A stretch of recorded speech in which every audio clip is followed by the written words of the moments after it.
তার দোষ কি ছিল? তার দোষ কি ছিল আমাকে বলেন। আপনি আমার ধর্ম নিয়ে এভাবে বলতে পারেন না। এবং তবুও আপনি তার স্ত্রী হয়ে থাকতে চান, এর যুক্তি কি? এটি ভালোবাসার ধর্ম। ভালোবাসা? আপনি তো তার সাথেও থাকছেন না। আপনি আমার ধর্ম নিয়ে খেলা করবেন না। আমার নাম ক্যারোলিনা এবং আমি একজন নার্স। আমি পড়াশোনা করি ইসলাম এবং খ্রিস্ট ধর্মের মধ্যে অনেক পার্থক্য নিয়ে। আমার অনেক প্রশ্ন আছে, তবে এই মুহূর্তে আমার প্রধান প্রশ্নটি হল, আপনি বলেছিলেন যে ইসলাম গ্রহণ করলে যিশুকে আল্লাহর একজন রাসূল হিসেবে মানতে হবে। আমার প্রশ্নটি হল, যখন যিশুকে জিজ্ঞাসা করা হয়েছিল বিবাহ বিচ্ছেদ সম্পর্কে, একজন পুরুষ কি তালাক দিতে পারে একজন নারীকে, তখন তিনি বলেছিলেন যে শুধুমাত্র মানুষের হৃদয়ের কঠোরতার কারণেই স্ত্রীকে তালাক দেওয়ার অনুমতি দিয়েছিলেন। কিন্তু যিশু বলেছিলেন যে একজন পুরুষ তালাক দিতে পারবে না তার স্ত্রীকে। একজন পুরুষের উচিত তার বাবা মাকে ছেড়ে সেই নারীর সাথে যুক্ত হওয়া এবং তারা দুই শরীরে এক আত্মা হয়ে যাবে। তাই আমার কাছে এটি একটি পার্থক্য। আমি একজন খ্রিস্টান হিসেবে যা বিশ্বাস করি এবং আপনারা মুসলিম হিসেবে যা বিশ্বাস করেন তার মধ্যে। বোন প্রশ্নটি করেছেন, তিনি বলেছেন ইসলাম এবং খ্রিস্ট ধর্মের মধ্যে অনেক পার্থক্য আছে। তিনি যা উদ্ধৃত করছেন তা বাইবেলের থেকে নেওয়া, গসপেল অব ম্যাথিউর 5 নম্বর অধ্যায় নম্বর 27 এবং 28। এটা সঠিক। আমি আপনাকে সেই উদ্ধৃতিটি দিচ্ছি। বোন, আপনি যা বলেছেন তা আপনার নিজের ভাষায় বলেছেন, যা হুবহু শব্দ নয়। যীশুখ্রিস্ট আলাইহিসসালাম যা বলেছেন লাল অক্ষরে লেখা আছে গসপেল অব ম্যাথিউ অধ্যায় নম্বর 27 অনুচ্ছেদ নম্বর 28। It has said of the old times that thou shalt give a bill of divorce. But I say unto you, whosoever looketh upon a woman, that it was the old time that thou shalt give a bill of divorce. But I say unto you that whosoever looketh upon woman to lust after has already committed adultery in his heart. পুরনো দিনে বলা হয়েছিল যে তুমি তালাকের notice প্রদান করবে, কিন্তু আমি তোমাদের বলছি যে যে কেউ কোনো নারীর দিকে কামভাব নিয়ে তাকায়, সে মনে মনে ইতিমধ্যেই ব্যভিচার করে ফেলেছে। এখানে দুটি অনুচ্ছেদ আছে যে তুমি তালাকের নোটিশ দিবে, কিন্তু আমি তোমাদের বলছি যে যে কেউ অন্য নারীর সাথে শয়ন করে সে তালাক দিতে পারবে। এর মানে হলো, বোন, মুসা আলাইহিস সালামের সময়ের পুরাতন আইনে বলা হয়েছিল যে যদি তুমি তালাক দিতে চাও তবে একটি তালাকনামা বা বিল অব ডিভোর্স দিয়ে দাও, ব্যাস এতটুকুই। কিন্তু যীশুখ্রিস্ট আলাইহিস সালাম বলেন যে তোমরা তালাকনামা দিতে পারবে না যতক্ষণ না তোমার স্ত্রী অন্য কারোর সাথে শয়ন করে। তার মানে পূর্বে মুসা আলাইহিস সালামের সময়ে তালাক অনুমোদিত ছিল, তালাক দেওয়ার জন্য কেবল একটি তালাকনামা দিলেই হতো। এখন যিশু আলাইহিস সালাম আল্লাহর একজন রাসূল এসে আইনটি পরিবর্তন করলেন এবং তিনি বললেন যে তুমি তালাকনামা দিতে পারবে না যতক্ষণ না তোমার স্ত্রী অন্য কারোর সাথে শয়ন করে। সুতরাং এখানে একটা পরিবর্তন এসেছে। ইসলামে বিষয়টি ভিন্ন। আচ্ছা, ইসলামে, বোন, আমাদের প্রিয় নবী মুহাম্মদ সাল্লাল্লাহু আলাইহি ওয়াসাল্লাম বলেছেন যে হালাল কাজগুলোর মধ্যে আল্লাহর দৃষ্টিতে সবচেয়ে ঘৃণিত কাজ হলো তালাক। বৈধ কিন্তু সবচেয়ে ঘৃণিত। এর মানে হলো ইসলামে আপনি প্রয়োজন হলে তালাক দিতে পারেন যখন স্বামী এবং স্ত্রী উভয়ের বনেবনা হয় না।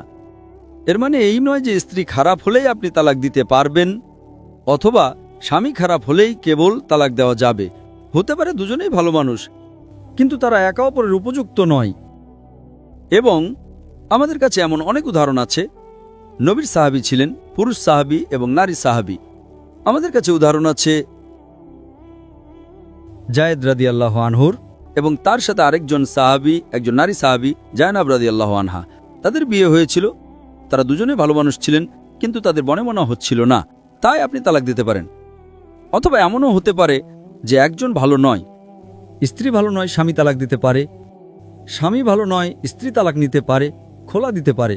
তাই ইসলামে মুসা আলাইহিস সালামের সময়ের মতো নয় যে তালাকনামা দিলেই খালাস খুব সহজ, অথবা যীশু আলাইহিস সালামের সময়ের মতো নয় যে আপনি তালাক দিতেই পারবেন না যতক্ষণ না আপনার স্ত্রী ব্যভিচার করে। ইসলামে আমাদের ভালো এবং মন্দ দিকগুলো বিচার করতে হবে এবং তার উপর ভিত্তি করে ইসলামে সর্বশেষ ও চূড়ান্ত রাসূল এসে বলেছেন তালাক বৈধ বা অনুমোদিত, কিন্তু তার সর্বশেষ অবলম্বন হিসেবে, এবং কিভাবে তালাক দিতে হবে তার বিস্তারিত বিবরণ দেওয়া হয়েছে। তাই এটাই হলো মুসা আলাইহিস সালামের শিক্ষা, যিশু আলাইহিস সালামের শিক্ষা এবং নবী মুহাম্মদ সাল্লাল্লাহু আলাইহি ওয়াসাল্লামের শিক্ষার মধ্যে পার্থক্য। আশা করি এটা পার্থক্যগুলোর উপর কিছুটা আলোকপাত করেছে। ধন্যবাদ। আপনি কি আমার সাথে একমত যে খ্রিস্টান ধর্মে বিবাহ এবং ইসলাম ধর্মে বিবাহ আলাদা? নিয়মগুলো আলাদা? হ্যাঁ, আলাদা নিয়ম আছে। নিয়মগুলো আলাদা, কিন্তু কোন নিয়মটি বেশি ভালো বোন আমি আপনাকে প্রশ্ন করছি। মুসা আলাইহিস সালামের সময়ে যে কেউ তালাক দিতে পারত, খালাস, ভালো খারাপ কুৎসিত যাই হোক।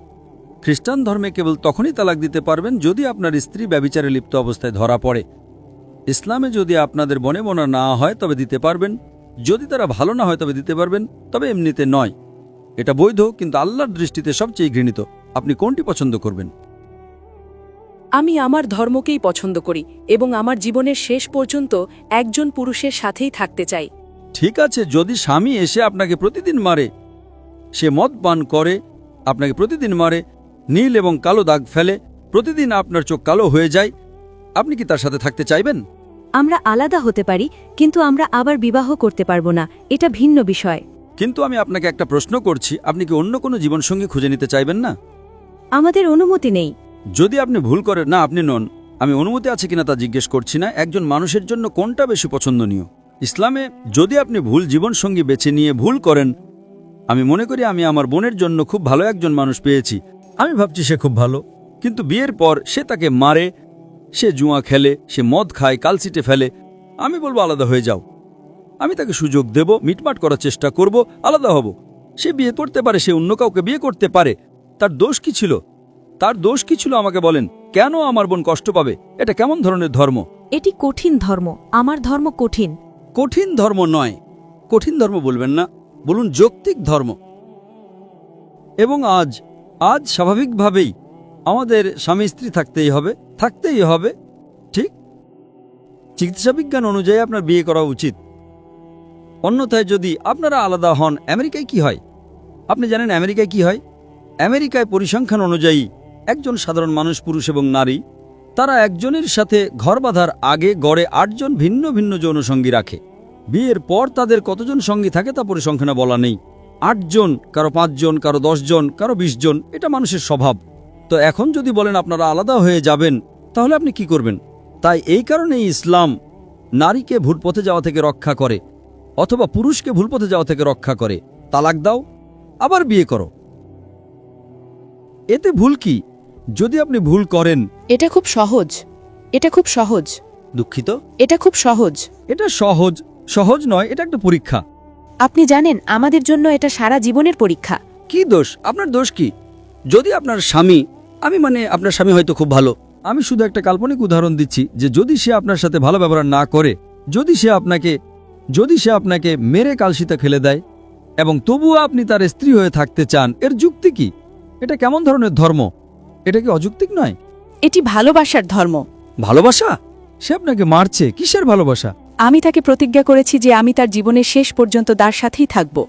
কিন্তু আপনি তো আলাদা হতে চান, আপনি তো তার সাথেও থাকছেন না। আমি তার জন্য প্রার্থনা করতে পারি এবং ঈশ্বরের কাছে চাইতে পারি যেন এই লোকটার অন্তর পরিবর্তন করে দেন। আপনি প্রার্থনা করতে পারেন, আপনি অন্য কাউকে বিয়ে করার পরেও তো প্রার্থনা করতে পারেন না? কিন্তু আমি আমার স্বামীর জন্যই প্রার্থনা করতে চাই। ও, আপনি আপনার স্বামী এবং আপনার প্রাক্তন স্বামীর জন্য প্রার্থনা করতে পারেন। ইসলামে আপনি প্রার্থনা করতে পারেন। আমরা সবাই আমার বাবার জন্য প্রার্থনা করেছিলাম এবং তিনি পরিবর্তিত হয়েছিলেন মদ্যপান থাকার 30 বছর পর। তিনি বদলেছিলেন। আলহামদুলিল্লাহ, আল্লাহ তাকে হেদায়েত দান করুন। ঠিক আছে। এবং আমার মা কখনোই হাল ছাড়েননি, তিনি মারা যাওয়া পর্যন্ত। খুব ভালো। 30 বছর আমরা সবাই প্রার্থনা করেছি। খুব ভালো। এটা সহজ ছিল না। তিনি বলতে পারতেন না, আমি অন্য কাউকে বিয়ে করতে চাই। কিন্তু আপনি কি বলতে চাচ্ছেন যে যদি আপনি বিয়ে করেন তবে আপনি আপনার প্রাক্তন স্বামীর জন্য প্রার্থনা করতে পারবেন না? এটা কেমন ধরনের ধর্ম? এটা ভালোবাসার ধর্ম নয়। আমাদের মধ্যে আমরা হাজার মানুষের জন্য প্রার্থনা করতে পারি, ভালোবাসার ধর্ম। আমার ইচ্ছে সব মুসলিম যেন তাদের প্রাক্তন স্ত্রী এবং প্রাক্তন স্বামীদের জন্য প্রার্থনা করে। কেন নয়? মাশাআল্লাহ, আমার একটা স্ত্রী, সে ভালো। ঠিক আছে, আপনাকে ধন্যবাদ স্যার। আপনাকে স্বাগতম। যদি বাইবেলের অনেক কথা কোরআনের সাথে মিলে যায় তাহলে বাইবেলের লেখক কে? যেহেতু বাইবেল আগে এসেছে, কোরআন সেখান থেকেই লেখা হয়েছে। অনেক কিছু নকলও করা হয়েছে। কোরআন আল্লাহ তাআলার পবিত্র গ্রন্থ, এটা লিখেছেন আল্লাহ নিজেই। যদি বাইবেলের অনেক কথা কোরআনের সাথে মিলে যায় তাহলে বাইবেলের লেখক কে? যেহেতু বাইবেল আগে এসেছে, কোরআন সেখান থেকেই লেখা হয়েছে। অনেক কিছু নকলও করা হয়েছে। দয়া করে এটার একটা উত্তর দিবেন। প্রথম প্রশ্নের ব্যাপারে বলতে গেলে যে পবিত্র কোরআন যদি আল্লাহর বাণী হয় আর বাইবেলের অনেক কথা কোরআনের সাথে যদি মিলে যায়, তাহলে এই বাইবেলের লেখককে আল্লাহ তালাই কি বাইবেল লিখেছেন? আমরা বিশ্বাস করি যে কোরআন আল্লাহ তালার বাণী। এখন যেটা কোরআনের কথার সাথে মিলে যায় সেই অংশটাকে আমরা আল্লাহর বাণী বলে মেনে নিতে কোনো রকম আপত্তি করব না। তার মানে এই না যে পুরো বাইবেলই আল্লাহ তালার বাণী। আমরা বিশ্বাস করি যে ইনজিল হলো সেই আসমানি কিতাব যেটা নাজিল করা হয়েছিল যীশু খ্রিস্টের উপর। তবে সেটা ছিল একটা নির্দিষ্ট সময় এবং নির্দিষ্ট জাতির জন্য। আল্লাহ সুবহানাহু ওয়া তাআলা এটাকে সংরক্ষণ করে রাখেননি।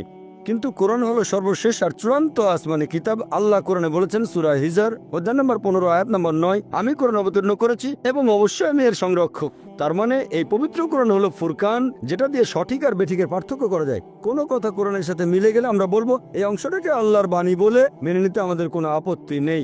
যদি আমাকে জিজ্ঞেস করেন যে এই বাইবেলের লেখক কে, এখনকার দিনের খ্রিস্টান বিশেষজ্ঞরা বলেন যে বাইবেলের বইগুলো লিখেছেন বিভিন্ন লেখক। বাইবেল শব্দটা এসেছে গ্রিক শব্দ বিবলোস থেকে, অনেক বই মিলে একটা বই। বর্তমানের বাইবেল আমার মতে আর বিশেষজ্ঞগণের মতে একটা মিশ্রণ। এখানে কিছু কথা আছে যেগুলো আল্লাহ তাআলার বাণী, তার মানে ইনজিলের ছিটেফোঁটা আছে। এখানে নবী রাসূলগণের কিছু কিছু কথা আছে। এছাড়াও এখানে ঐতিহাসিকদের কথা আছে, একটা মিশ্রণ। কে লিখেছেন? অনেক মানুষও বাইবেলের কিছু অংশ লিখেছে। খ্রিস্টান বিশেষজ্ঞরা বলেছেন জন, ম্যাথিউ, আসলে গসপেল জনের মত অনুযায়ী, গসপেল ম্যাথিউর মত অনুযায়ী, গসপেল লুকের মত অনুযায়ী। আর কোরআন আমাদের বলছে সেই গসপেল যেটা যীশু খ্রিস্টের মত অনুযায়ী।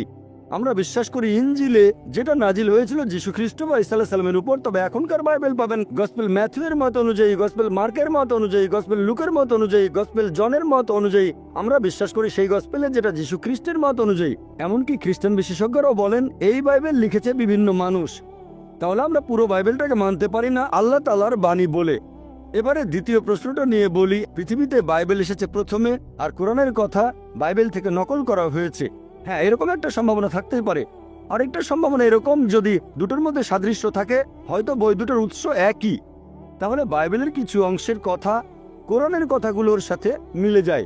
এখন বাইবেলের যে অংশ পবিত্র কোরআনের সাথে মিলে যাচ্ছে সেগুলোর উৎস হয়তো একই, তার মানে আল্লাহ সুবহানাহু ওয়া তাআলা। কিন্তু যদি বলেন যে কোরআন নকল করা হয়েছে, তাহলে একই যুক্তিতে বলা যায় যে যীশু খ্রিস্ট ওল্ড টেস্টামেন্ট থেকে নকল করেছিলেন, তখন খ্রিস্টানরা বলবেন না।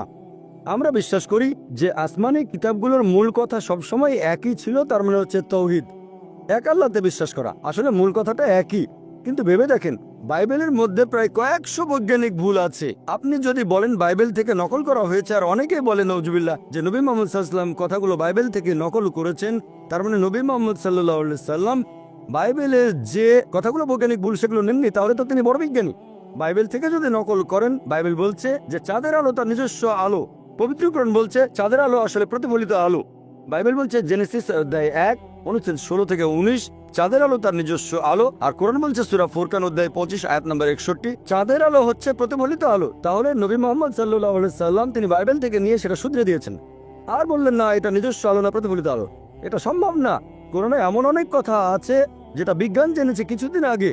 কোরআন সেটা 1400 বছর আগে বলেছে। কোনো মানুষের পক্ষে এগুলো লেখা সম্ভব না। কোরআনে যে কথাগুলো আছে কোরআন কখনো নকল করা হয়নি। এজন্য আমার ভিডিও ক্যাসেট দেখেন বিজ্ঞানের আলোকে কোরআন ও বাইবেল, সেখানে বিস্তারিত জানতে পারবেন। সেখানে আমি প্রমাণ করেছি যে কোরআন বাইবেল থেকে নকল করা হয়নি। কোরআন হচ্ছে ফুরকান, যে মানদণ্ড দিয়ে সঠিক আর বেঠিকের পার্থক্য করবো। আশা করি উত্তরটা। আপনি বললেন যে যিশু শুধু ইসরায়েলিদের জন্য এসেছেন আর মুহাম্মদ পুরো মানব জাতির জন্য।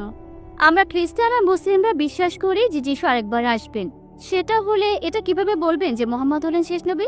বোন, আপনি প্রশ্ন করলেন যে যীশু খ্রিস্ট সে সময় এসেছিলেন শুধু ইসরায়েলবাসীদের জন্য আর মুহাম্মদ সাল্লাল্লাহু আলাইহি ওয়াসাল্লাম পুরো মানব জাতির জন্য। তাহলে যিশু আবার আসবেন কিভাবে? যদি তিনি আবার আসেন মুহাম্মদ সাল্লাল্লাহু আলাইহি ওয়াসাল্লাম তাহলে শেষ নবী নন। আর আমি একমত বোন যে যীশু খ্রিস্ট এই পৃথিবীতে আবার আসবেন। এ ব্যাপারে সব মিলিয়ে 70টি হাদিস আছে বোন, 70টি জায়গায় সহিহ হাদিস বলছে যে যীশু খ্রিস্ট পৃথিবীতে আবার আসবেন। আর বাইবেলেও এটার উল্লেখ আছে যে যীশু খ্রিস্ট দ্বিতীয়বারের মতো এই পৃথিবীতে ফিরে আসবেন। তবে পবিত্র কোরআনে এই কথা আছে, সূরা আহজাবের 40 নম্বর আয়াতে এই কথা উল্লেখ আছে, কানা মুহাম্মাদুন আবা আহাদিম মির রিজালিকুম ওয়ালাকিন রাসূলুল্লাহ ওয়া খাতামুন নবিয়্যিন, যে মুহাম্মদ তোমাদের মধ্যে কোনো পুরুষের পিতা নন, বরং সে আল্লাহর রাসূল এবং তিনি হলেন সর্বশেষ নবী। এখন দুটো ঠিক কিভাবে? দুটো কথা ঠিক, কারণ ঈসা আলাইহিস সালাম তিনি আবারও আসবেন। তিনি কি জন্য এই পৃথিবীতে আসবেন? তিনি একমাত্র নবী যাকে আল্লাহ জীবন্ত তুলে নিয়েছেন। আল্লাহ সুবহানাহু ওয়া তাআলা তার কোন রাসূলকেই জীবন্ত অবস্থায় তুলে নেননি। পবিত্র কোরআনে সূরা নিসার 158 নম্বর আয়াতে উল্লেখ করা হয়েছে যীশু খ্রিস্টকে জীবন্ত অবস্থায় তুলে নেওয়া হয়েছে। 157 নম্বর আয়াত বলছে, মা কাতালু ওয়া মা সালাবু ওয়ালাকিন শুববিহা লাহু, তারা তাকে হত্যা করেনি, ক্রুশবিদ্ধও করেনি, কিন্তু তাদের মধ্যে এমন বিভ্রম সৃষ্টি হয়েছিল, যারা এই বিষয়ে মতভেদ করেছিল তাদের মনেও সংশয় ছিল। إلا اتباع الظن তারা শুধু অনুমানই করতে পারে, وما قتلوه يقينا। এটা নিশ্চিত যে তারা তাকে হত্যা করেনি। 158 নম্বর আয়াত বলছে যে আল্লাহ সুবহানাহু ওয়া তাআলা তাকে নিজের কাছে নিয়ে গেছেন। আমরা মানি যিশু মারা যাননি, এমনকি বাইবেলও বলে যিশু খ্রিস্ট জীবিত ছিলেন। হাদিসও এই কথা বলে আর বাইবেলও বলে। তবে আমরা যেটা মানি, আল্লাহ সুবহানাহু ওয়া তাআলা যিশু খ্রিস্টকে নিজের কাছে জীবিত তুলে নিয়েছিলেন, কারণ তিনি হলেন মহান স্রষ্টার একমাত্র প্রেরিত দূত, যার অনুসারীরা ভাবে যে তিনি আসলে ঈশ্বর। আর কোনো রাসূল নেই। আদম, নূহ, মুসা, ইব্রাহিম, আইজায়া, ইসহাক, সলোমন, তারা সবাই শান্তিতে থাকুন, এই নবীদের অনুসারীরা কখনো বলেননি যে তাদের নবী নিজেকে ঈশ্বর বলেছেন। একমাত্র যে নবীর অনুসারীরা এটা মানে, এমনকি আজকের দিনেও মানে, তাদের নবী ঈশ্বর, তিনি নবী ঈসা আলাইহিস সালাম। পবিত্র কোরআনে সূরা মাইদার 116 নম্বর আয়াতে উল্লেখ আছে, যিশু বলেছেন, হে আমার ঈশ্বর, আমার প্রভু, আপনি সাক্ষী থাকুন, আমি কখনোই বলিনি আমার উপাসনা করো, বরং আমি বলেছি আবুদুল্লাহ, আল্লাহর উপাসনা করো, ربي وربكم। তিনি আমার এবং তোমাদের প্রভু। তাহলে যীশু খ্রিস্ট যখন আবার পৃথিবীতে আসবেন, তার অনুসারীদের এই কথা বলতে, তার তথাকথিত অনুসারীদের যারা বলেন নিজেকে তিনি ঈশ্বর বলেছেন, যে তিনি ঈশ্বর বলেননি। আর যীশু তখন কোন রাসূল হিসেবে আসবেন না, নবুয়ত পাওয়া বন্ধ হয়ে গেছে। তিনি পৃথিবীতে আসবেন, নতুন কোনো নির্দেশ নিয়ে আসবেন না। যীশু খ্রিস্ট ঈশ্বরের কাছ থেকে নতুন কোনো নির্দেশ নিয়ে আসবেন না, কারণ পবিত্র কোরআনে সূরা মাইদার 3 নম্বর আয়াতে উল্লেখ করা হয়েছে, আমি আজ তোমাদের দিন পূর্ণাঙ্গ করলাম। আল্লাহ সুবহানাহু ওয়া তাআলা বলছেন, আজ আমি তোমাদের দিন পূর্ণাঙ্গ করলাম এবং ইসলামকে তোমাদের দিন মনোনীত করলাম। এই কিতাবের পরে আর কোনো নির্দেশ আসবে না, কোনো কিতাব আসবে না, কারো উপর কোনো কিতাব নাজিল হবে না। যীশু খ্রিস্ট যখন পৃথিবীতে দ্বিতীয়বার আসবেন, তিনি আসবেন হযরত মুহাম্মদ সাল্লাল্লাহু আলাইহি সাল্লামের উম্মত হিসেবে, শেষ নবীজির উম্মত হিসেবে। আগেও তিনি মুসলিম ছিলেন, পরেও তিনি মুসলিম থাকবেন। তিনি ঈশ্বরের নতুন নির্দেশ আনবেন না। আর একই কথা আছে বাইবেলে, গসপেল বলছে, যিশু দ্বিতীয়বার আসলে খ্রিস্টানরা তাকে বলবে, হে প্রভু, হে প্রভু, আমরা কি তোমার নামে বিস্ময়কর কাজ করিনি? যিশু দ্বিতীয়বার আসলে আপনারা জানেন তারা অনেক বিস্ময়কর কাজ করেছে। তারা বলবে, প্রভু, প্রভু, আমরা কি তোমার নামে অনেক বিস্ময়কর কাজ করিনি? যিশু তখন তাদের বলবেন, আমি তোমাদের চিনি না, তোমরা সবাই অপরাধী, তোমরা এখান থেকে চলে যাও। আমি এই কথাটা বলছি না, গসপেল বলছে যে যিশু দ্বিতীয়বার আসার পরে বলবেন, তোমরা সবাই অপরাধী, আমি তোমাদের কাউকে চিনি না, তোমরা সবাই পাপী মানুষ, তোমরা এখান থেকে চলে যাও, আমি তোমাদের চিনি না। তিনি কাদের বলবেন? মুসলিমদের, হিন্দুদের বলবেন? তিনি একথা খ্রিস্টানদের বলবেন, যারা বলবে আমরা আপনার নামে বিস্ময়কর কাজ করেছি। বাইবেলের কথা বলছে যে যীশু খ্রিস্ট পৃথিবীতে দ্বিতীয়বার এসে বলবেন, এখান থেকে তোমরা চলে যাও, তোমাদের সবাই অপরাধী, তোমাদের চিনি না। তাহলে যিশু দ্বিতীয়বার এসে তিনি তার অনুসারীদের বলবেন, আমি নিজেকে ঈশ্বর বলিনি, বরং আমি বলেছি আবুদুল্লাহ, আল্লাহর উপাসনা করো, রব্বি ওয়া রাব্বুকুম, আমার প্রভুই তোমার প্রভু। ওয়া আখিরু দাওয়ানা আলহামদুলিল্লাহি রাব্বিল আলামিন। আমার নাম ডায়ানা, আমি একজন ছাত্রী এবং আমার প্রশ্ন হলো, গুহায় ফেরেশতা জিবরাইল আলাইহিসসালাম যখন মুহাম্মদ সাল্লাল্লাহু আলাইহি সাল্লামের কাছে আসলেন, তখন তিনি ভয় পেয়েছিলেন কেন? বোন খুব ভালো একটি প্রশ্ন করেছেন, যে যখন ফেরেশতা জিবরাইল আলাইহিস সালাম প্রথমবার মুহাম্মদ সাল্লাল্লাহু আলাইহি সাল্লামের কাছে এসেছিলেন, যখন তার উপর প্রথম ওহী নাজিল হয়েছিল, তখন তিনি ভয় পেয়েছিলেন কেন? কারণ তিনি এমন কিছু আশা করেননি। তিনি কখনোই আশা করেননি যে কোনো ফেরেশতা আসবে। যদি আপনি ঐতিহাসিক বই এবং নবীর হাদিস পড়েন, সেখানে বলা হয়েছে যে নবী মুহাম্মদ সাল্লাল্লাহু আলাইহি সাল্লাম যখন গুহায় ছিলেন, তিনি আল্লাহর ধ্যানে মগ্ন ছিলেন এবং ইবাদত করছিলেন, তখন ফেরেশতা জিবরাইল আলাইহিস সালাম এসে তাকে বললেন, ইকরা, পড়ুন। তাই তিনি অবাক হয়ে গেলেন, এই ব্যক্তিকে যে আমাকে পড়তে বলছে, এবং তিনি আবার বললেন, ইকরা। নবী উত্তরে বললেন, আমি পড়তে জানি না। কিন্তু বাইবেলে আছে, যখন মানুষের সাথে ফেরেশতাদের দেখা হতো, তখন ফেরেশতারা তাদের ভয় না পাওয়ার জন্য বলতেন, কারণ তাদের ঈশ্বর পাঠিয়েছেন। তাহলে কেন তাকে ভয় না পাওয়ার জন্য কোনো আশ্বাস দেওয়া হয়নি? খুব ভালো প্রশ্ন করেছেন। তিনি বাড়ি চলে গেলেন এবং এরপর তিনি স্ত্রীকে চাদর দিয়ে ঢেকে দিতে বললেন, কারণ তিনি খুব ভয় পেয়েছিলেন। কিন্তু বাইবেলে যখন মানুষের সাথে ফেরেশতাদের দেখা হতো, তখন ফেরেশতারা তাদের ভয় না পাওয়ার জন্য আশ্বস্ত করতেন, কারণ 2 তিমোথি ভার্স 7 বলা হয়েছে, ঈশ্বর আমাদের ভয়ের আত্মা দেননি, বরং শক্তি, ভালোবাসা এবং সুস্থ মনের আত্মা দিয়েছেন। তাহলে কেন ঈশ্বর আমাদের ভয় পেতে দেবেন? যদি তিনি সত্যি ঈশ্বরের পক্ষ থেকে আসেন, তাহলে এই কথার কোনো মানে হয় না। অথবা যদি সেই ফেরেশতা সত্যি ঈশ্বরের পক্ষ থেকে এসে থাকেন, তাহলে ব্যাপারটা কেমন হয়ে যায়? বোন খুব ভালো একটি প্রশ্ন করেছেন। তিনি বলছেন যে বাইবেলে এমন অনেক উদাহরণ আছে যেখানে যখন কোনো ফেরেশতা নবীদের কাছে বা অন্য কোনো মানুষের কাছে এসেছেন, তখন তারা বলেছেন, আমি একজন ফেরেশতা, ভয় পেও না। ঠিক, হ্যাঁ, এই বিষয়টি কোরআনেও উল্লেখ আছে। এটা কোরআনেও উল্লেখ আছে যে যখন ফেরেশতা জিবরাইল আলাইহিস সালাম, ইব্রাহিম আলাইহিস সালাম এবং অন্যান্য নবীদের কাছে এসেছিলেন, তখন ফেরেশতারা বলতেন, ভয় পেও না। কিন্তু এখানে ফেরেশতা জিবরাইল আলাইহিস সালাম নবীকে বলেননি, ভয় পেও না। এই পূর্ববাণী যখন ফেরেশতা জিবরাইল আলাইহিস সালাম নবী মুহাম্মদ সাল্লাল্লাহু আলাইহি সাল্লামকে বললেন ইকরা। তখন নবী ভয় পেয়েছিলেন। কেন জানেন? কারণ তিনি নিরক্ষর ছিলেন। কিন্তু আমাকে শেষ করতে দিন। যখন ফেরেশতা জিবরাইল আলাইহিস সালাম বললেন পড়ুন, তিনি বললেন Ma ana biqari. আমি পড়তে জানি না। কেন? কারণ এটা ছিল বাইবেলে করা একটা ভবিষ্যৎবাণীর পরিপূর্ণতা। যদি আপনি বাইবেল পড়েন, Isaiah chapter number 29, verse number 12. তাকে বলা হবে যে নিরক্ষর। এটাই হলো ওল্ড টেস্টামেন্টে একেবারে শেষে চূড়ান্ত রাসূল নবী মুহাম্মদ সাল্লাল্লাহু আলাইহি ওয়াসাল্লাম সম্পর্কে করা একটা পূর্ববাণী। যিশাইয়া ভবিষ্যতের পুস্তক অধ্যায় 29 ভার্স 12-তে বলা হয়েছে সে গ্রন্থ তাকে দেওয়া হবে যে নিরক্ষর, এবং তাকে বলা হবে দয়া করে এটা পড়ো, এবং সে উত্তরে বলবে আমি পড়তে জানি না।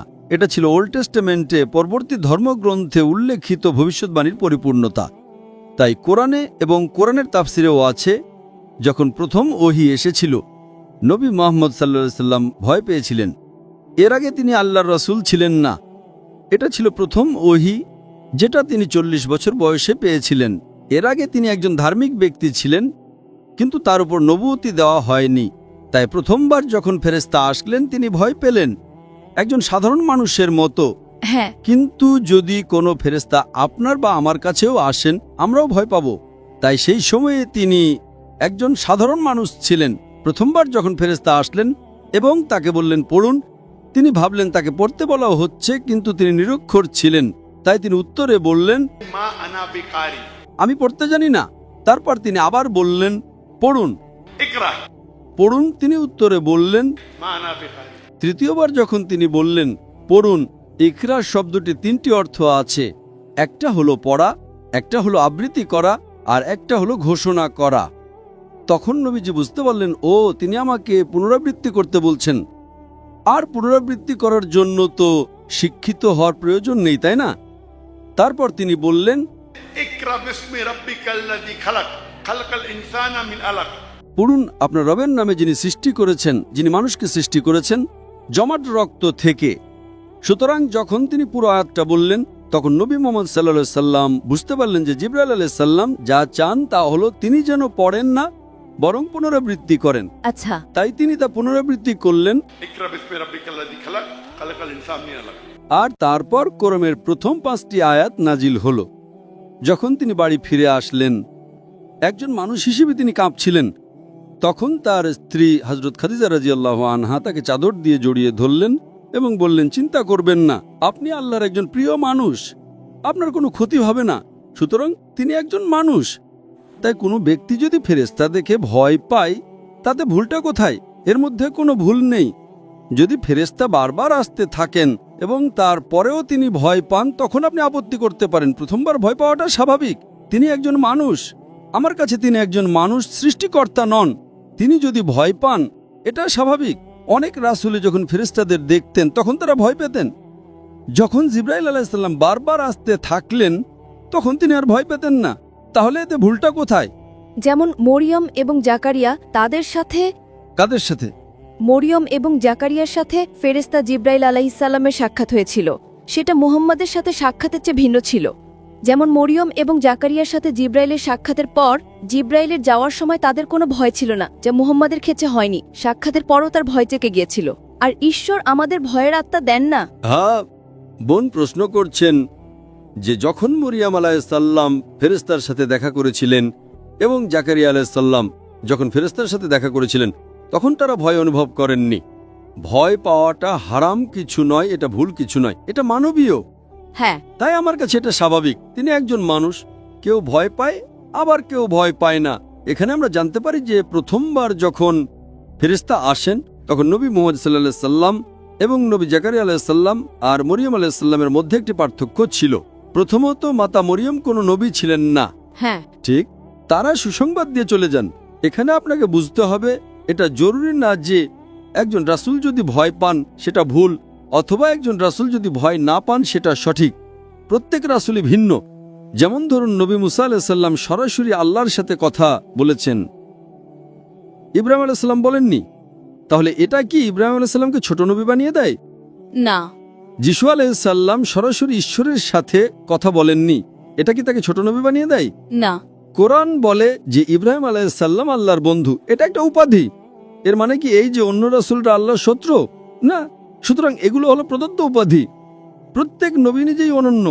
আমরা কেবল তখনই আপত্তি করব যদি এমন কিছু করা হয় যেটা অস্বাভাবিক বা যেটা সঠিক না বা যেটা পাপপূর্ণ। তাই ভয় পাওয়া এমনটাই পাপ না। তাই আমার কাছে এটা স্বাভাবিক। আমি একজন ডাক্তার হিসেবে, একজন বুদ্ধিমান ব্যক্তি হিসেবে, যদি একজন মানুষ ভয় পায় আর একজন না পায়, এটা তাকে ছোট বা বড় করে না। হ্যাঁ, কিন্তু এরপরে আপনাকে যা দেখতে হবে, এরপরে আপনাকে দেখতে হবে কে বেশি সাহসী ছিলেন। নবী মুহাম্মদ সাল্লাল্লাহু আলাইহি সাল্লাম জিব্রাইলের সাথে যোগাযোগ রাখতেন। এমন কোনো নবী নেই যিনি নবী মুহাম্মদ সাল্লাল্লাহু আলাইহি সাল্লামের মতো জিব্রাইলের সাথে এত বেশি যোগাযোগ করেছেন। আপনি কি কোনো রাসূলকে চেনেন? কোন রাসূল, জাকারিয়া, মরিয়ম আলাইহিস সালাম, তারা কি নবী মুহাম্মদ সাল্লাল্লাহু আলাইহি সাল্লামের মতো এত বেশি যোগাযোগ করেছেন? না। সুতরাং এই যোগাযোগ আল্লাহর উপরে নির্ভর করে। তাই যদি দেখেন জিবরাইল আলাইহিস সালামকে সর্বশক্তিমান আল্লাহ বিশেষভাবে নবী মুহাম্মদ সাল্লাল্লাহু আলাইহি সাল্লামের কাছে ওহী পৌঁছে দেওয়ার জন্য বেছে নিয়েছিলেন। অন্যদের কাছে তিনি কম এসেছেন, নবী মুহাম্মদ সাল্লাল্লাহু আলাইহি সাল্লামের কাছে তিনি বেশি এসেছেন। সুতরাং যদি আপনি পুরো জীবন দেখেন, অবশ্যই নবী মুহাম্মদ সাল্লাল্লাহু আলাইহি সাল্লাম অনেক বেশি যোগাযোগ করেছেন। তিনি তার সাথে আরও অনেকবার কথা বলেছেন। যদি আপনি হাদিস দেখেন, অন্য যে কোনো রাসূলের চেয়ে বহুগুণ বেশি। কেন? কারণ তিনি ছিলেন সর্বশেষ এবং চূড়ান্ত রাসূল। সুতরাং প্রথমবার যদি কোনো রাসূল একজন ফেরেশতাকে দেখে ভয় পান, এটা স্বাভাবিক। তিনি একজন মানুষ, এতে ভুল নেই। আপনি কেন আপত্তি করছেন? ভুলটা কোথায়? এটা পাপ না। না, এটা পাপ নয়, কিন্তু সাক্ষাতের পর আপনার সেই চরম ভয় থাকা উচিত নয় যদি তা ঈশ্বরের কাছ থেকে হয়।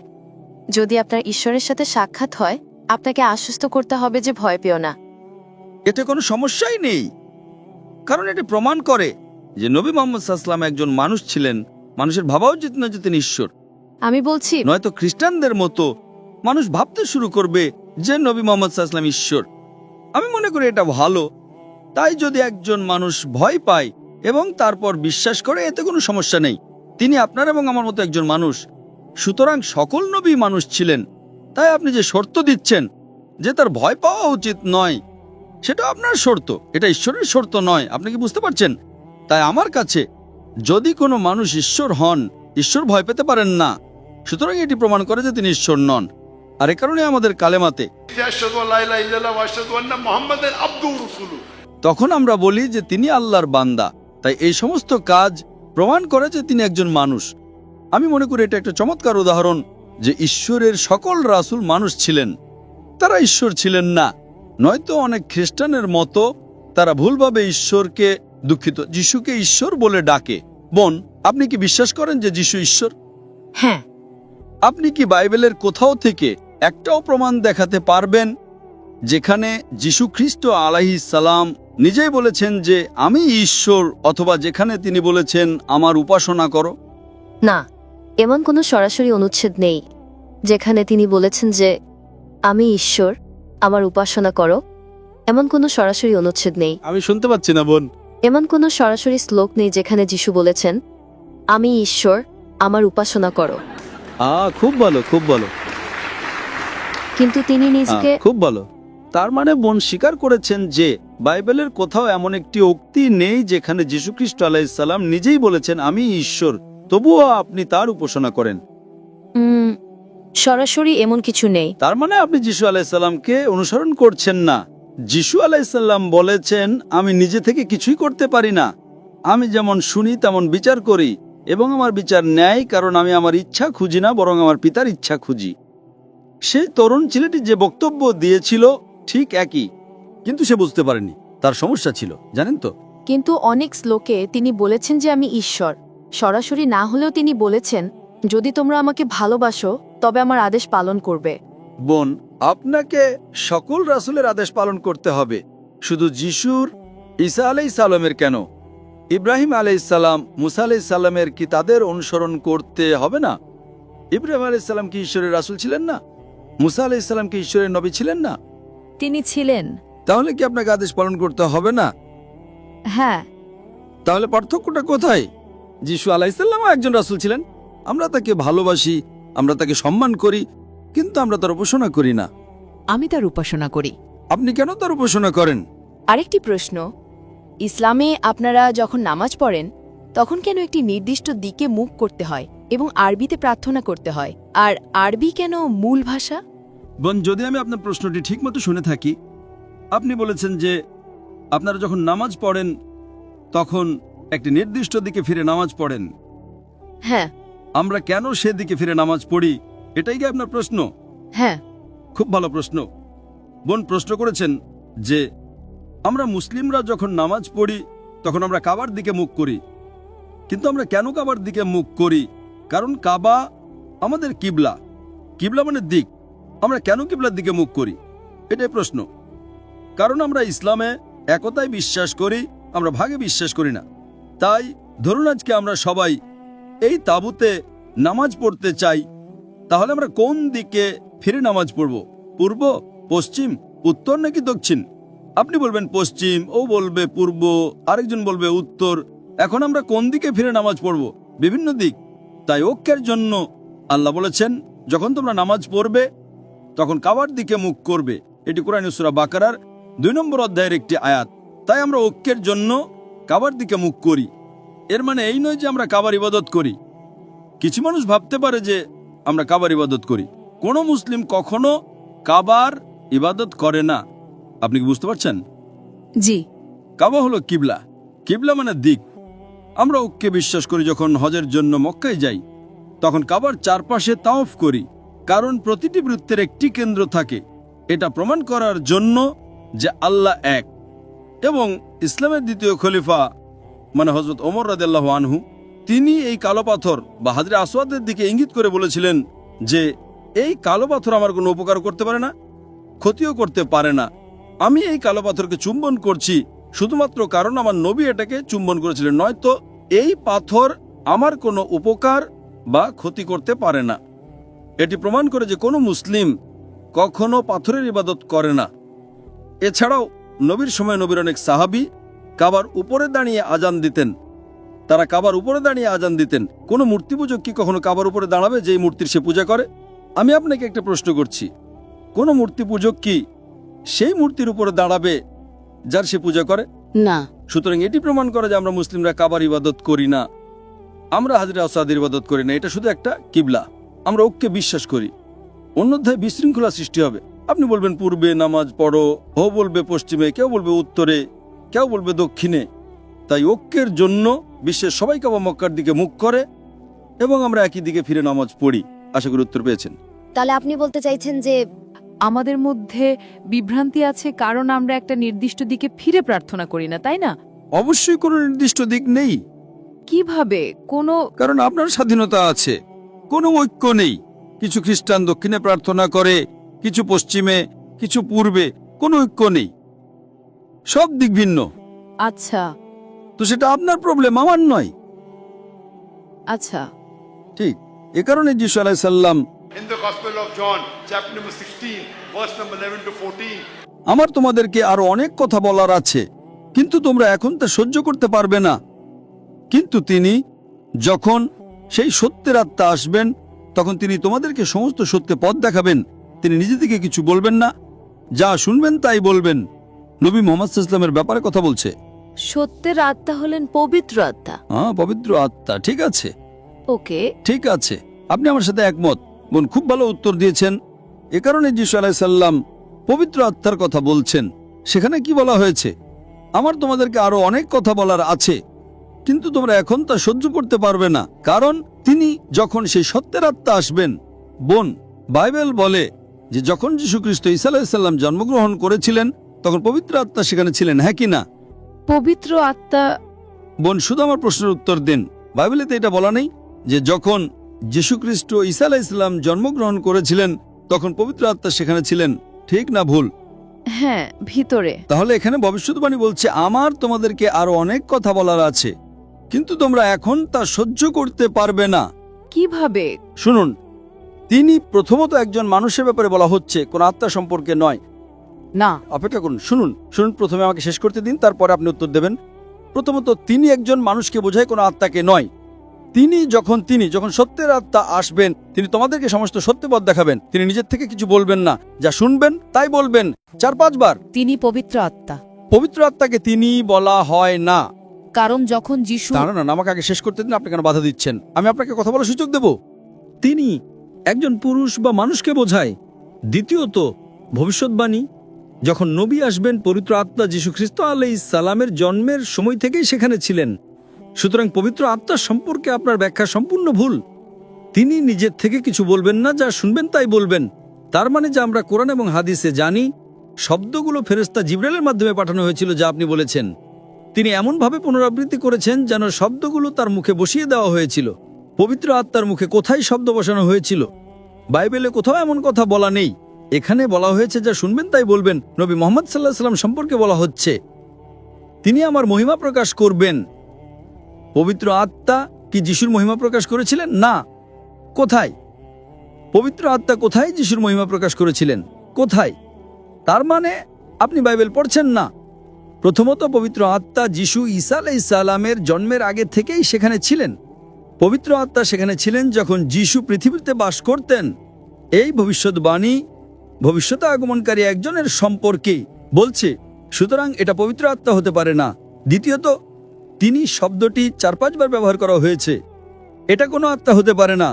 তৃতীয়ত, তার মুখে শব্দ বসিয়ে দেওয়া হয়েছিল, পবিত্র আত্মার মুখে কোনো শব্দ বসানো হয়নি। চতুর্থত, তিনি যীশু খ্রিস্ট আলাইহিস সালামের মহিমা প্রকাশ করবেন।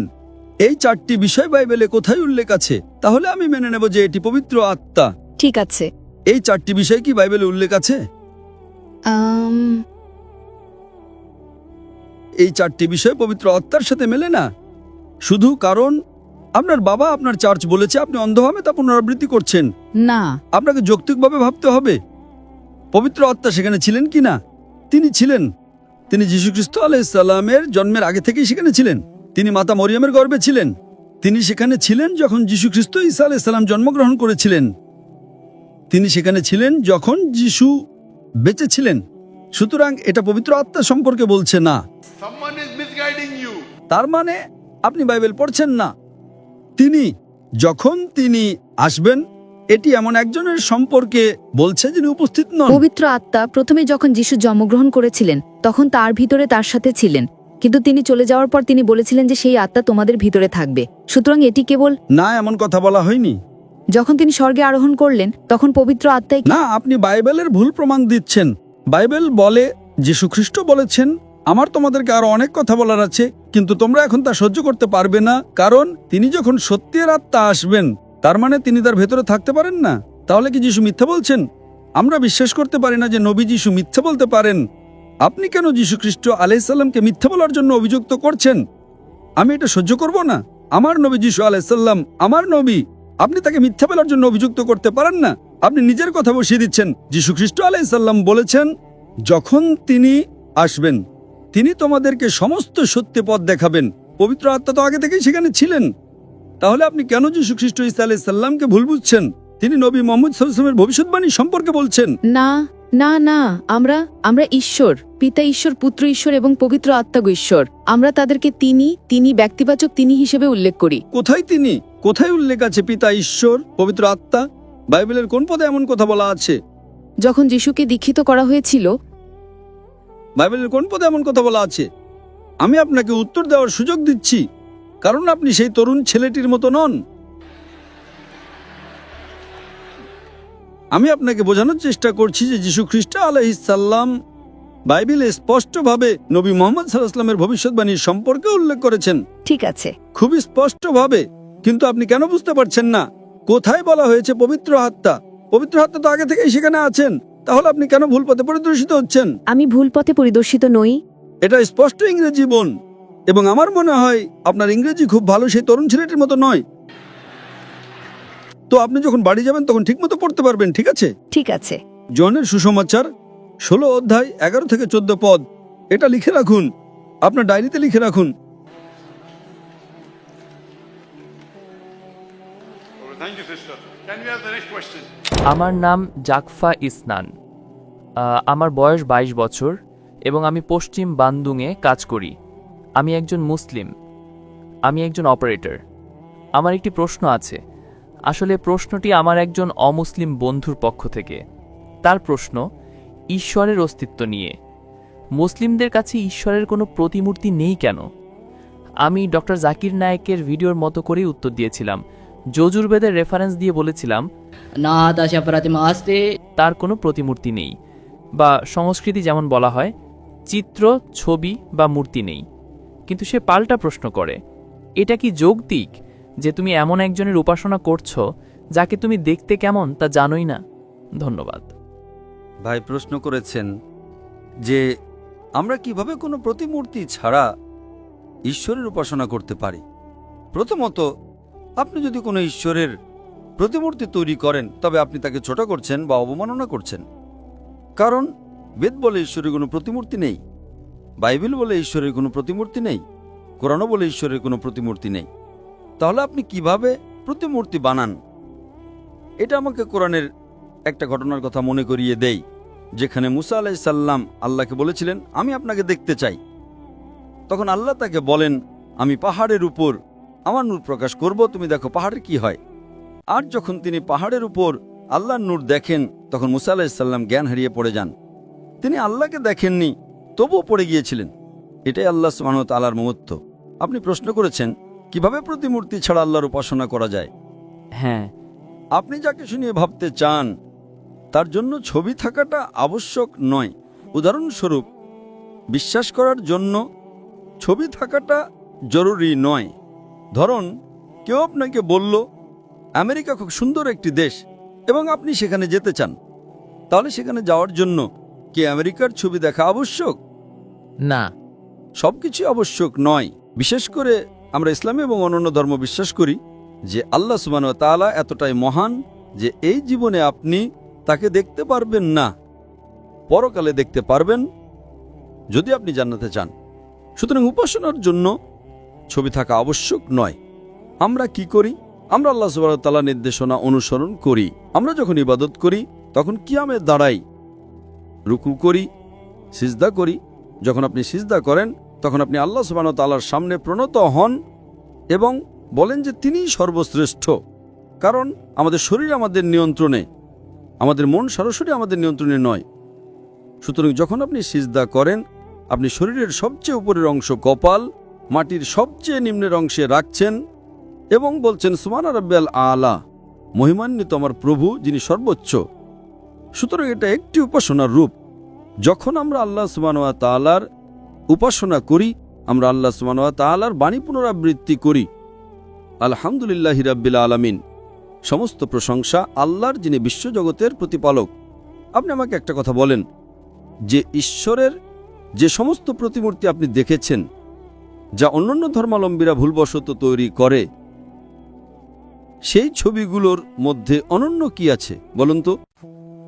আপনার আর আমার মতোই একটা নাক, একটা মুখ, দুটো চোখ, এতে মহান কি আছে? সিনেমার নায়ক নায়িকারা তো তাদের থেকেও দেখতে সুন্দর, ঠিক না ভুল? ভুল। আপনি বুঝতে পারছেন না? হ্যাঁ। সিনেমায় যে নায়কদের দেখেন তারা কি ঈশ্বরের ছবিগুলোর চেয়ে দেখতে সুন্দর নয়? হ্যাঁ। তারা যে ছবি দেখে উপাসনা করে তাতে এমন কি আছে যেটা তাকে ঈশ্বর বানায়? আমি যদি সেই ছবি দেখি আমার তো উপাসনা করতে ইচ্ছে করবে না, কারণ সে তো আমার মতোই দেখতে, ঠিক? হ্যাঁ। আমি কেন এমন একজনের উপাসনা করব যার গুণাবলী আমার মতোই? একটা নাক, একটা মুখ, দুটো চোখ, এতে অনন্য কি আছে? আল্লাহ বলেন ওয়াল্লাম ইয়াকুল্লাহু কুফুয়ান আহাদ, এবং তার সমতুল্য কিছুই নেই। যে মুহূর্তে আপনি ঈশ্বরকে এই পৃথিবীর কোনো কিছুর সাথে তুলনা করতে পারবেন সেদিন থেকে তিনি আর ঈশ্বর নন। এটাই তার সংজ্ঞা। ইসলামে আল্লাহর সংজ্ঞা হলো তার মতো কিছুই নেই। আর আপনি বলছেন আমাকে একটা ছবি দিন। যে মুহূর্তে আপনি ঈশ্বরের একটা ছবি তৈরি করবেন সেটার ঈশ্বর হতে পারে না। আপনি কি বুঝতে পারছেন? হ্যাঁ। ইসলামে যে মুহূর্তে আপনি ঈশ্বরের একটা ছবি তৈরি করবেন সেটা আর ঈশ্বর হতে পারে না, কারণ ঈশ্বর অনেক ঊর্ধ্বে। আমরা তার উপাসনা করি তার ক্ষমতার জন্য। তিনি আমাদের স্রষ্টা, আমাদের প্রতিপালক। আমরা তার নিদর্শন দেখে তার উপাসনা করি। সূর্য তার নিদর্শন, চাঁদ তার নিদর্শন, তারা তার নিদর্শন। বুঝতে পারছেন? হ্যাঁ। আমরা যে নিয়ামত পেয়েছি তার জন্য তার উপাসনা করি। আমাদের কাছে যে কোরআন আছে যখন আমরা তা পড়ি তখন তার প্রতি আমাদের ঈমান দৃঢ় হয়। এটা কোনো ছবির মাধ্যমে হয় না। ছবি তো আমাকে ঈশ্বর থেকে দূরে সরিয়ে দেবে যদি সেটাই ঈশ্বর হয়। একজন ঈশ্বর অন্য ঈশ্বরের সাহায্য চাইছে, একজন ঈশ্বর অন্য ঈশ্বরকে হত্যা করছে, ঈশ্বর 3 দিনের জন্য মারা যাচ্ছেন। যদি ঈশ্বর 3 দিনের জন্য মারা যান তাহলে আপনি কেন এমন ঈশ্বরের উপাসনা করবেন? ঠিক না ভুল? কোন ঈশ্বরের ছবি আপনার সবচেয়ে ভালো লাগে বলুন তো? কোন ঈশ্বর? আমার মনে হয় কোনোটিই নয়। সুতরাং ঈশ্বরের কোনো ছবি বা প্রতিমূর্তি না থাকাই তাকে সর্বোচ্চ মর্যাদায় উন্নত করার সেরা উপায়। আশা করি উত্তরটা পেয়েছেন। জি, আপনাকে ধন্যবাদ। আমার নাম ট্রি এবং আমি একজন মেডিকেল ডাক্তার। আমি একজন অমুসলিম। আমি জিজ্ঞেস করতে চাই, যেহেতু আমি জানি যে ডাক্তার বাইবেল এবং কোরআন উভয়ই বিশেষজ্ঞ, আমি অবাক হয়ে ভাবি যে আমাদের কেন মুসলমান হওয়া উচিত, যদি আমরা জানি যে কোরআন এবং বাইবেল দুটোই ঈশ্বরের পক্ষ থেকে। যদি আমি আলোচনার জন্য খোলা থাকি, যদি আমি কিছু বুঝতে বা ধরতে ভুল করে থাকি, তাহলে বাইবেলে কি এমন কোনো মূল্যবোধ আছে যা ভুল? এ বিষয়ে আমার একটি স্পষ্ট ব্যাখ্যা প্রয়োজন। তাই ডাক্তার যদি আমাকে বুঝিয়ে দেন তবে আমি খুশি হব। ধন্যবাদ। বোন একটি গুরুত্বপূর্ণ প্রশ্ন জিজ্ঞেস করেছেন। তিনি একজন খ্রিস্টান। তিনি বলছেন যে যদি বাইবেল এবং কোরআন দুটোই ঈশ্বরের পক্ষ থেকে হয়, তবে একজন মানুষের কেন মুসলমান হওয়া উচিত, এবং তিনি জানতে চান মিলগুলো কি কি এবং কি করা উচিত। বোন, গতকাল আমি একটি বয়ান দিয়েছিলাম ইসলাম ও খ্রিস্ট ধর্মের মধ্যে সাদৃশ্য বিষয়ে, এবং আমি অনেক কথা উল্লেখ করেছি। আপনার প্রশ্নের ব্যাপারে যে যদি কোরআন এবং বাইবেল দুটোই ঈশ্বরের পক্ষ থেকে হয়, তবে আমরা কেন মুসলমান হব? বোন, আজ আমি আপনাকে প্রমাণ করেছি যে কোরআন ঈশ্বরের পক্ষ থেকে। তো আপনি কি বিশ্বাস করেন কোরআন ঈশ্বরের পক্ষ থেকে, বোন? হ্যাঁ, আমি বিশ্বাস করি। মাশাআল্লাহ। এখন আপনি যদি বিজ্ঞানের সেই একই পরীক্ষা ব্যবহার করেন, যদি আমি বাইবেলের জন্য ব্যবহার করি, বাইবেল সেই পরীক্ষায় ব্যর্থ হবে। বর্তমানে যে বাইবেল আছে বোন, আমরা মুসলমানরা যা বিশ্বাস করি, আমরা বিশ্বাস করি ওহী বা আল্লাহর বার্তায় যা নাজিল হয়েছিল ঈসা আলাইহিস সালাম বা যীশু খ্রিস্টের উপর। কিন্তু বর্তমানে আপনার কাছে যে বাইবেল আছে, এটা একটা মিশ্রণ। এতে ঈশ্বরের কথা আছে, এতে নবীর কথা আছে, এতে ঐতিহাসিকদের কথা আছে, এমনকি এতে পর্নোগ্রাফিও আছে। তাই বর্তমান বাইবেল একটা মিশ্রণ। যদি আপনি বিজ্ঞানের পরীক্ষায় ফেলেন বর্তমান বাইবেলকে, আপনি একজন মেডিকেল ডাক্তার, যদি আপনি প্রথম বইটি পড়েন, বুক অব জেনেসিস অধ্যায় 1, এটি বলে ঈশ্বর আলো সৃষ্টি করেছেন প্রথম দিনে। তারপর আরও এগিয়ে গিয়ে বলে তিনি চতুর্থ দিনে সূর্য সৃষ্টি করেছেন। আলোর উৎস সূর্য কিভাবে চতুর্থ দিনে সৃষ্টি হতে পারে, যেখানে আলো সৃষ্টি হয়েছে প্রথম দিনে? এটি আরও বলে সর্বশক্তিমান ঈশ্বর দিনকে শাসন করার জন্য সূর্যকে সৃষ্টি করেছেন, যা বড় আলো, এবং রাতকে শাসন করার জন্য চাঁদকে সৃষ্টি করেছেন, যা ছোট আলো। এখন কোরআনে চাঁদের আলোকে প্রতিফলিত আলো হিসেবে বর্ণনা করা হয়েছে, বাইবেলে একে তার নিজস্ব আলো হিসেবে বর্ণনা করা হয়েছে। কোনটা সঠিক, বাইবেল নাকি কোরআন? কোরআন। কোরআন বলে আলো প্রতিফলিত, বাইবেল বলে চাঁদের আলো তার নিজস্ব আলো। এটি একটা বৈজ্ঞানিক ভুল। ঈশ্বর কি ভুল করতে পারেন? বোন, ঈশ্বর কি ভুল করতে পারেন? না। আরও বলা আছে বাইবেলের বুক অব জেনেসিসে যে ঈশ্বর গাছপালা, বৃক্ষ সৃষ্টি করেছেন তৃতীয় দিনে এবং সূর্য চতুর্থ দিনে। গাছপালা সূর্যালোক ছাড়া কিভাবে বাঁচতে পারে? সম্ভব নয়। তাই বাইবেলে বিভিন্ন বৈজ্ঞানিক ভুল আছে যা কোরআনে নেই। আপনি ভাবতে পারেন এটি একই রকম। গতকাল আমি শুধু সাদৃশ্যপূর্ণ বিষয়গুলো নিয়েছিলাম, কিন্তু বর্তমান বাইবেল ঈশ্বরের বিশুদ্ধ বাণী নয়। এতে ঈশ্বরের বাণীও আছে, কিন্তু এটা বিশুদ্ধ নয়। যদি আমি আপনাকে এক গ্লাস পানি দিই এবং সেই পানির গ্লাসে আপনার সামনেই আমি 2 ফোঁটা নর্দমার পানি, কালো পানি মিশিয়ে দিই, যখন আপনি নাড়বেন আপনি ময়লা দেখতে পাবেন না। কিন্তু যখন আমি নর্দমার পানি মেশাতে দেখেছেন, আপনি কি সেই পানি পান করবেন? না। শুরুতে পানি বিশুদ্ধ ছিল। আমি আপনার চোখের সামনে 2 ফোঁটা নর্দমার পানি দিয়েছি, আপনি তা পান করবেন না। ঠিক একইভাবে বাইবেল হলো ঈশ্বরের বাণী, নবীর বাণী, তার মিশ্রণ, ঐতিহাসিকদের বাণী, এমনকি এতে পর্নোগ্রাফিও আছে। এমনকি যদি আপনি আমাকে $1 মিলিয়ন দেন, যদি আমাকে ইজিকিয়েল 24:24 পড়তে বলেন, ইজিকিয়েল অধ্যায় 24 ভার্স 24, আমি জনসম্মুখে পড়তে পারবো না। এটা পর্নোগ্রাফি। এমনকি যদি আপনি আমাকে $100 মিলিয়ন দেন, আমি পারবো না। তাই বর্তমান বাইবেল ঈশ্বরের বাণী নয়, এটা একটা মিশ্রণ। কিন্তু যীশু খ্রিস্ট আলাইহিস সালাম বলেছিলেন গসপেল অফ জন অধ্যায় নম্বর 16 ভার্স 12 থেকে 14তে, আমার তোমাদের অনেক কিছু বলার আছে, কিন্তু তোমরা এখন তা সহ্য করতে পারবে না। কারণ যখন সেই সত্যের আত্মা আসবেন, তিনি তোমাদের সমস্ত সত্যের পথে পরিচালিত করবেন। এখানে নবী মুহাম্মদ সাল্লাল্লাহু আলাইহি ওয়াসাল্লামের কথা বলা হচ্ছে। তাই সর্বশেষ ও চূড়ান্ত ওহি কোরআন। আগে যেসব ওহি এসেছিল বোন, সেগুলো নির্দিষ্ট কোনো জনগোষ্ঠীর জন্য এবং নির্দিষ্ট সময়ের জন্য। সেই কারণে সর্বশক্তিমান ঈশ্বর সেগুলোকে সংরক্ষণ করা উপযুক্ত মনে করেননি। কিন্তু যেহেতু কোরআন ছিল সর্বশেষ ও চূড়ান্ত ওহি, এটা কেবল মুসলমান বা আরবদের জন্য নাজিল হয়নি, এটা সমগ্র মানবজাতির জন্য নাজিল হয়েছে। আল্লাহ বলেন সূরা হিজর অধ্যায় নম্বর 15 আয়াত নম্বর 9। তাই আল্লাহ নিজের উপর দায়িত্ব নিয়েছেন সর্বশক্তিমান ঈশ্বর কোরআনকে সংরক্ষণ করার। তাই এই বর্তমান কোরআন 100% ঈশ্বরের বাণী। বোন, আপনি কি বিশ্বাস করেন ঈশ্বর এক? হ্যাঁ, আমি বিশ্বাস করি। মাশাআল্লাহ। এখন আপনি কি বিশ্বাস করেন যীশু খ্রিস্ট আলাইহিসসালাম ঈশ্বর, নাকি আপনি বিশ্বাস করেন তিনি ঈশ্বরের নবী? যিশু ঈশ্বরের বাণীবাহক। মাশাআল্লাহ। আপনি কি বিশ্বাস করেন নবী মুহাম্মদ সাল্লাল্লাহু আলাইহি ওয়াসাল্লাম ঈশ্বরের বাণীবাহক? হ্যাঁ, আমি বিশ্বাস করি। তার মানে আপনি একজন মুসলমান।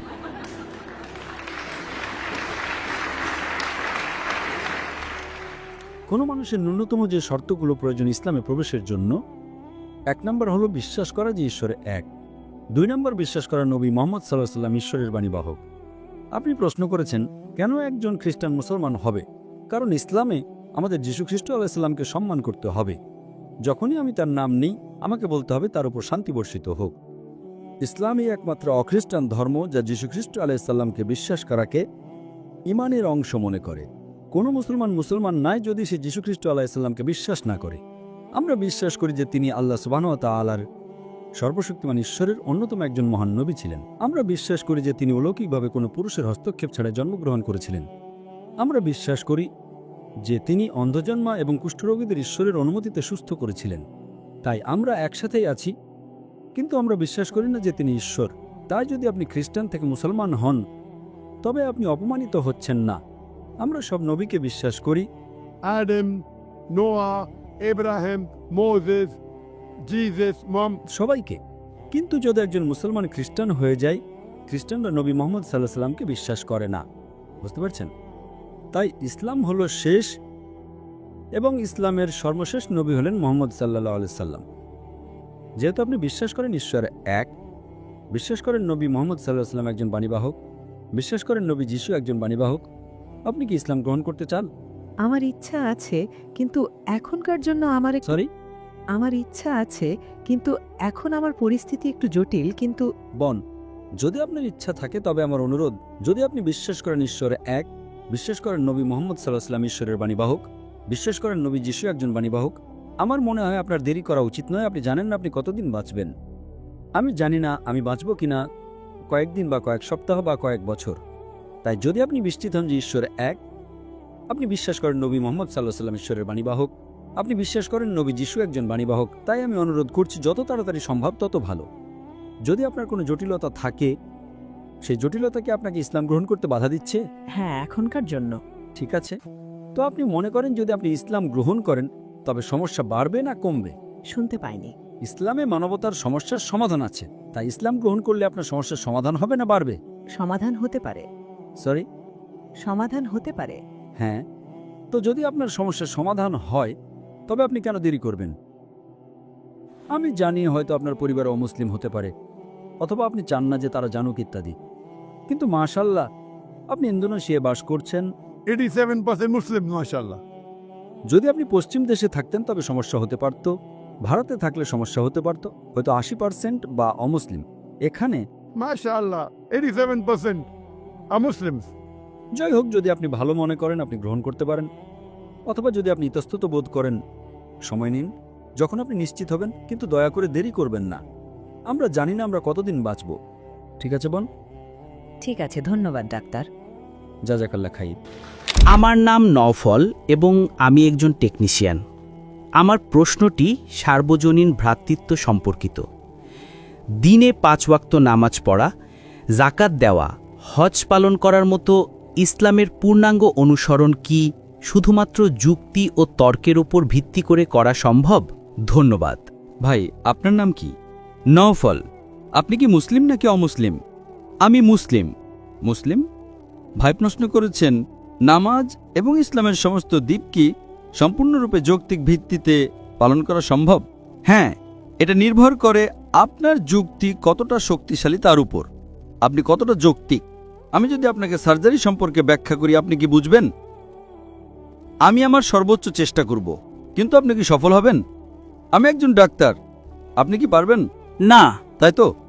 তাহলে আপনি বুঝতে পারছেন না বলে আপনার মধ্যে কি ঘাটতি আছে নাকি যুক্তির মধ্যে ঘাটতি আছে?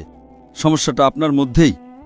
সাধারণভাবে হ্যাঁ, ইসলাম সবচেয়ে যৌক্তিক ধর্ম, কিন্তু আপনি যদি বলেন আমি কি ইসলামকে 100% যুক্তি দিয়ে অনুসরণ করতে পারি, তাহলে উত্তর হলো আপনার যুক্তি সীমিত ভাই। আল্লাহ সুবহানাহু ওয়া তাআলা অনেক ঊর্ধ্বে, তাই না? আমরা সবকিছু নাও বুঝতে পারি। আমার ক্ষেত্রে আমি এমন বিষয়গুলো প্রমাণ করার জন্য একটি যৌক্তিক বিশ্বাস ব্যবহার করি যা বোঝা কঠিন। উদাহরণস্বরূপ আমি মানুষকে বলি যে আজ অবশ্য বিজ্ঞান যুক্তির জন্য একটা খুবই শক্তিশালী মাধ্যম, তাই না? বিজ্ঞান একটা শক্তিশালী মাধ্যম, যৌক্তিকতা সেখানে আছে। আল্লাহ অনেক জায়গায় বলেছেন যাতে তারা বুঝতে পারে। লাআল্লাকুম তাকিলুন। এর মানে হলো কোরআন মানুষকে প্রশ্ন করতে উৎসাহিত করছে। কোরআনে 332 বার এসেছে ওয়াকালু, তারা জিজ্ঞাসা করল, এবং 332 বার আল্লাহ তাআলা বলেছেন কুল, বলো। এটা একটা প্রশ্নোত্তর গ্রন্থ, এবং ইসলাম পৃথিবীর সবচেয়ে যৌক্তিক ধর্ম, কিন্তু আমাদের যুক্তি এখনো 100% ব্যাখ্যা করার মতো পর্যায়ে পৌঁছায়নি। যৌক্তিকতার দিক থেকে ইসলামের কাছাকাছিও কোনো ধর্ম নেই, কিন্তু আমার যুক্তি বলে যেহেতু মানুষ এখনো ততটা উন্নত নয়, আমার যুক্তি আমাকে বলে যে আপনি যদি কোরআন পড়েন তবে কোরআনের একটিও আয়াত পাবেন না যা প্রতিষ্ঠিত বিজ্ঞানের বিরুদ্ধে যায়, একটিও না। তবে কিছু আয়াত আছে যার উত্তর আমাদের কাছে নেই, কারণ আমরা এখনো ততটা উন্নত নই। সুতরাং কোরআনের একটিও আয়াত নেই যা প্রতিষ্ঠিত বিজ্ঞানের বিরুদ্ধে যায়, কিন্তু কিছু আয়াত আছে যেখানে বিজ্ঞান এখনো পৌঁছাতে পারেনি। বিজ্ঞান যেমন এটাকে সঠিক বলতে পারে না, তেমনি ভুলও বলতে পারে না। উদাহরণস্বরূপ মৃত্যুর পরের জীবন, বিজ্ঞান কি এটা প্রমাণ করতে পারে? না। কিন্তু বিজ্ঞান কি এটাকে না বলতে পারে? তাও না। তাই এটা একটা অস্পষ্ট বিষয়। কোরআন বিগ ব্যাং সম্পর্কে কথা বলে, কোরআন মহাবিশ্বের সৃষ্টি সম্পর্কে বলে। সূরা আম্বিয়া অধ্যায় নম্বর 21 আয়াত নম্বর 30। আওয়ালাম ইয়ারাল্লাযিনা কাফারু আন্না আস-সামাওয়াতি ওয়াল আরদ কানাত রাতকান ফাফতাহনাহুমা। অবিশ্বাসীরা কি দেখে না যে আসমান এবং জমিন একীভূত ছিল আর আমি উভয়কে পৃথক করে দিলাম? আপনি কি এটা বিশ্বাস করেন? হ্যাঁ। কারণ কি? কোরআনের সব জ্ঞান হয়তো যুক্তি দিয়ে ব্যাখ্যা করা যায় না, কিন্তু প্রতিটি যৌক্তিক প্রশ্নের উত্তর কোরআন দিতে পারে। কোরআনের সবকিছু যৌক্তিকভাবে ব্যাখ্যা করা যায়, আমি আপনার সাথে একমত নই, এবং সব যুক্তির উত্তর কোরআন দিতে পারে না, আমি আপনার সাথে একমত নই। আপনার দুটো কথাই ভুল। কোরআনের সবকিছু যৌক্তিকভাবে ব্যাখ্যা করা যায় না, বেশিরভাগই যায়, প্রায় সবই। হ্যাঁ, আমি আপনাকে একটি উদাহরণ দিয়েছি। কোরআন মৃত্যুর পরের জীবন সম্পর্কে কথা বলে। হ্যাঁ, আমি তার উত্তরও দিয়েছি, আলহামদুলিল্লাহ। আমি বেশিরভাগ প্রশ্নের উত্তর দিয়েছি, কিন্তু আমি এমন যুক্তি ব্যবহার করি যা বিজ্ঞানের চেয়েও ঊর্ধ্বে। আমি মৃত্যুর পরের জীবন কিভাবে প্রমাণ করা যায় তার উপর একটা লেকচার দিয়েছি। এখন সময় আমাকে তা বলতে অনুমতি দেবে না। আমার একটা সহজ যুক্তি আছে, তারপর আমি একটা ভিন্ন লেভেলে যাই। আমার একটা যুক্তি হলো, আপনি যদি আজ বিজ্ঞানের ভিত্তিতে কোরআন অ্যানালিসিস করেন তবে দেখবেন কোরআনের 80% বিষয় 100% সঠিক বলে প্রমাণিত হয়েছে। সুতরাং যদি বিশ্লেষণ করেন তাহলে দেখবেন কোরআনের 80% কথা বিজ্ঞান দ্বারা 100% সঠিক বলে প্রমাণিত হয়েছে, আর বাকি 20% অস্পষ্ট, যা সঠিকও না ভুলও না।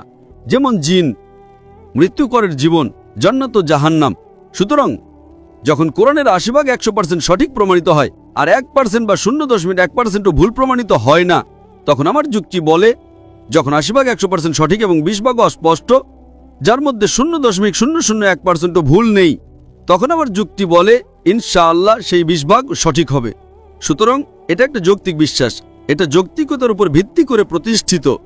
আমি অযৌক্তিক নয়, যদিও কোরআনের কিছু অংশ যুক্তি দিয়ে ব্যাখ্যা করা যাবে না, কিন্তু আমার যুক্তি বলে যে বিজ্ঞানও এটাকে ভুল প্রমাণ করতে পারে না। সুতরাং এটা একটা যৌক্তিক বিশ্বাস। অন্য কোনো ধর্মগ্রন্থ এমন দাবি করতে পারে না।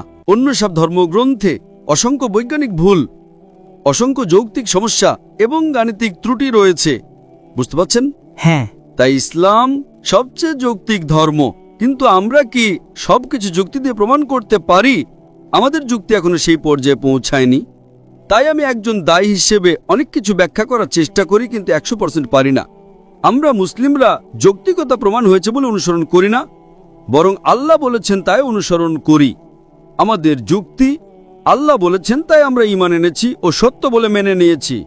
আমি বুঝতে পারি বা না পারি, যতক্ষণ নিশ্চিত এটা আল্লাহর কালাম আমি এটা অনুসরণ করব। জাস্ট বুঝতে পারছি না বলে অনুসরণ করব না, এর মানে হলো আমি একজন ভালো মুসলিম নই। কিন্তু ইসলাম সবচেয়ে যৌক্তিক ধর্ম, এটা সর্বোত্তম এবং বিজ্ঞানের চেয়ে অনেক উন্নত। বিজ্ঞান যা গতকাল 100 বছর বা 200 বছর আগে জেনেছে, আল্লাহ তা 1400 বছর আগেও বলে দিয়েছেন। তাই এটা অনেক উন্নত এবং একটি আয়াতও ভুল প্রমাণিত হয়নি।